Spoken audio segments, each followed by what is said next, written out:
Welcome to Accreditation Made Easy, the podcast that takes the stress out of accreditation. I am your host, Areaka Jewell, and in each episode, we'll deliver actionable tips, expert insights, and practical strategies to help streamline the process. And of course, make your work life a little easier. Now, whether you're tackling policies, preparing for assessments, or just looking for ways to stay ahead, we've got you covered. Let's simplify accreditation, one step at a time.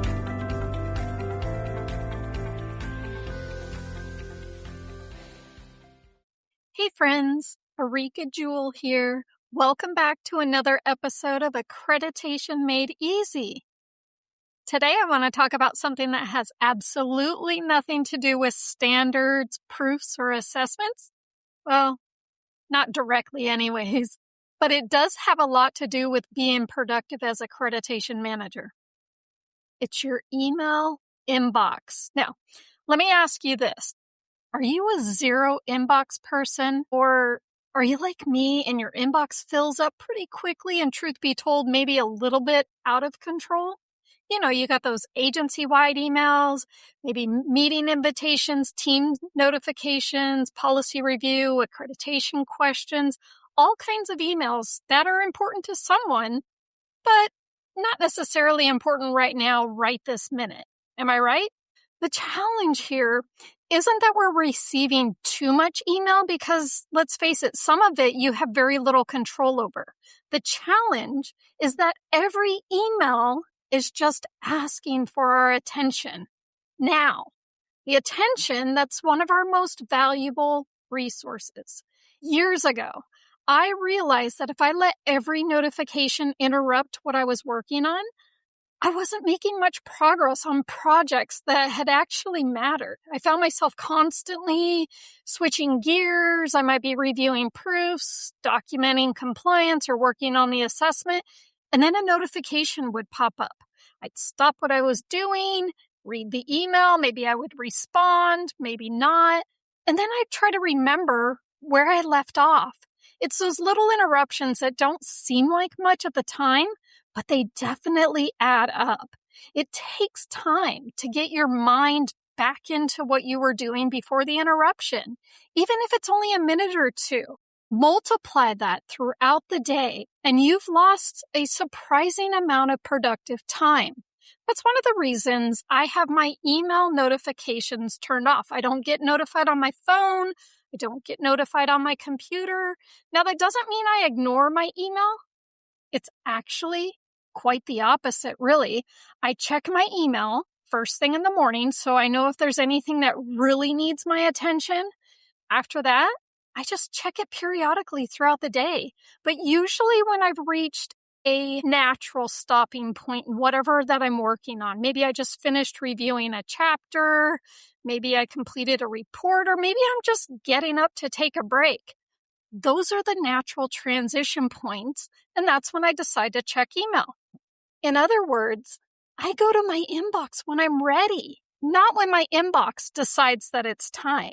And that one small change has helped me tremendously. It helps me stay so much more focused during the day. Another thing that I've learned is not every email deserves the same level of attention. Just because something arrives in your inbox doesn't automatically make it urgent.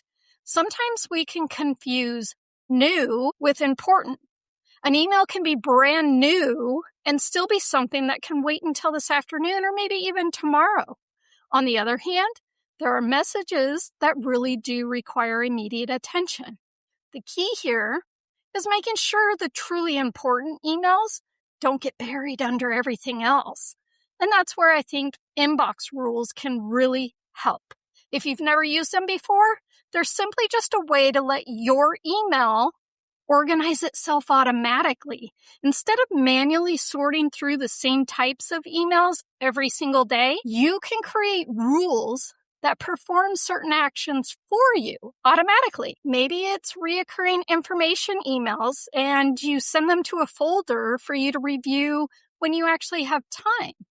For example, here in Florida, our Florida PAC has a private website where agencies can go on and request policies, share policies, ask questions, do surveys, whatever. And if you're subscribed to those, you get emailed every time somebody posts something or responds to something. So what do? I set up an automatic rule that sends all of the PAC request emails to a folder. And then I review them once a day, maybe once a week, but I don't get inundated with dozens and dozens of messages that maybe don't have anything to do with me. Another thing you could do, maybe certain messages are automatically flagged because you know that they'll require action. Maybe you create a rule to pin all the emails from your chief or your sheriff to the top of your inbox. Or maybe emails from a particular sender are categorized so that they're easier to find later. There isn't just one way to do it. There are so many options. In fact, I'm still refining my own system. I'm trying new things and just see what I like best. For years, I was hesitant to automatically move important emails into folders because, let's face it, I was afraid that I would forget to look there. And if I'm being honest, sometimes I still do, like the Florida PAC request example that I gave you. Another thing that I recently started experimenting with is flags. Rather than hiding an important email in a folder before I've even seen it, I can let it stay visible while also marking it as something that needs my attention.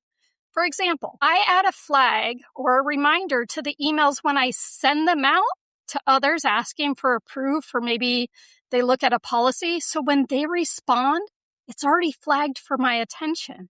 So far, it's been working out pretty well for me. The point here isn't whether you choose folders, flags, categories, pins, or some combination of them.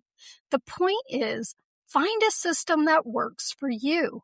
One thing I've learned over the years, and sometimes the hard way, is that organization isn't about everything being perfect. It's about reducing that friction and making things just a little bit easier. Just think about it. Every email that you don't have to manually sort. Every reoccurring message you don't have to decide what to do with. Every notification that doesn't interrupt your concentration. Those are just one less decision you have to make. And those little decisions add up. And as accreditation managers, we're constantly making decisions all day long. Trust me, I get it. We're reviewing proofs, we're managing timelines, answering questions, planning assessments, coordinating assessors. We do it all. The fewer unnecessary decisions that we have to make, the more mental energy we're going to have left for the work that actually requires our expertise. Now, if you've never created an inbox rule before, don't worry. I've, of course, put together a companion document that's going to walk you through the entire process, step by step, for both Outlook and also Gmail. So you don't have to figure it out on your own. It's actually much easier than most people think. So here's my challenge for you this week. Try it. Just create one inbox rule.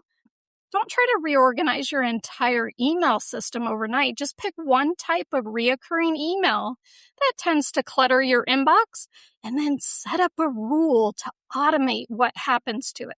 And then pay attention over the next week. Does your inbox feel a little less overwhelming? Do you spend a little less time sorting email? Do you stay focused a little longer before being interrupted? Sometimes it's the smallest changes that are going to have the biggest impact, and this may be one of those changes for you. As always, don't forget about the link to the companion document in the show notes. And thanks so much for joining me for another episode of Accreditation Made Easy. If you found today's episode helpful, I'd appreciate it if you would share it with another accreditation manager who might be looking for a simple way to reclaim a little more time and focus during the weekday.